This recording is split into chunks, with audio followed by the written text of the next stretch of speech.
Hello guys, నా last వీడియోకి మీరు ఇచ్చిన support is incredible. Thanks for everything. ఇలాగే సపోర్ట్ చేయండి, ఇంకా మంచి మంచి వీడియోస్ మీ ముందుకు తీసుకొని వస్తాను. ఇంకా స్టార్ట్ చేద్దామా?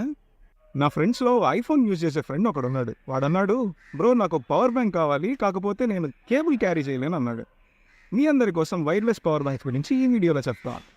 వీడియోని కంప్లీట్గా చూసేయండి. Number 1, Portronics Luxcell MagClick 10K. ఇది మీకు అమెజాన్లో 1499కి వచ్చేస్తుంది. 10,000 mAh బ్యాటరీ, 15 watts వైర్లెస్ అవుట్పుట్తో అండ్ వైర్డ్ అయితే 22.5 watts ఫాస్ట్ ఛార్జింగ్ అవుట్పుట్తో వస్తుంది. దీనిలో ఉన్న బ్యాటరీ డిస్ప్లే వల్ల మన పవర్ బ్యాంక్లో ఎంత బ్యాటరీ ఉందో ఈజీగా తెలుసుకోవచ్చు. Number 2, Ambrane wireless power bank. ఇది మీకు అమెజాన్లో 1999 కంతా వచ్చేస్తుంది. 10,000 mAh బ్యాటరీ, 15 watts వైర్లెస్ అవుట్పుట్తో అండ్ వైర్డ్ అయితే 22.5 watts ఫాస్ట్ ఛార్జింగ్ అవుట్పుట్తో వస్తుంది. దీనికి ఉన్న ఇన్బిల్ట్ స్టాండ్ వల్ల ఒక ఎస్థెటిక్ లుక్ వస్తుంది. ఇవి వైర్లెస్ పవర్ బ్యాంక్స్ అవ్వడం వల్ల మీరు పవర్ బ్యాంక్ యూజ్ చేస్తున్నట్టు ఫీల్ కూడా అనిపించదు. దీనికి ఉన్న మ్యాక్సేఫ్ వైర్లెస్ ఛార్జింగ్ కంపాటబిలిటీ వల్ల మన ఫోన్ అలా పవర్ బ్యాంక్ మీద ప్లేస్ చేయగానే దీన్ని 15 watts ఛార్జింగ్ అవుట్పుట్తో 0 to 25% బ్యాటరీ 30 minutesలో మ్యాగ్నెటిక్ ఛార్జ్ అవుతుంది.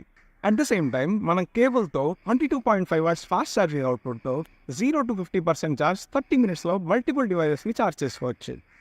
ఐఫోన్ 12 నుండి లేటెస్ట్ ఐఫోన్ 15 దాకా మ్యాక్సేఫ్ వైర్లెస్ కంపాటబిలిటీ ఉంది. ఇంకా QI enable devices like OnePlus 10 Pro and Samsung Galaxy S22 Ultra and Apple AirPods కూడా మనం వైర్లెస్ ఛార్జ్ చేసుకోవచ్చు. యాపిల్ కంపెనీ వాళ్ళు ఇలాంటి ఛార్జింగ్ ప్రాబ్లమ్స్ని ఎరాడికేట్ చేయడానికి వాళ్ళ న్యూయర్ జనరేషన్ ఐఫోన్ 15కి Type-C పోర్ట్ ఇచ్చారు. మీ ఫోన్ కూడా వైర్లెస్ ఛార్జింగ్ కంపాటబిలిటీ ఉందా లేదో తెలుసుకోవడానికి మీ phone name and model name comment చేసేయండి. మీ గ్యాంగ్లో కూడా ఇలా ఐఫోన్ యూజ్ చేసే వాళ్ళు ఉన్నారా? అయితే వెంటనే ఈ వీడియో వాళ్ళకి షేర్ చేసేయండి.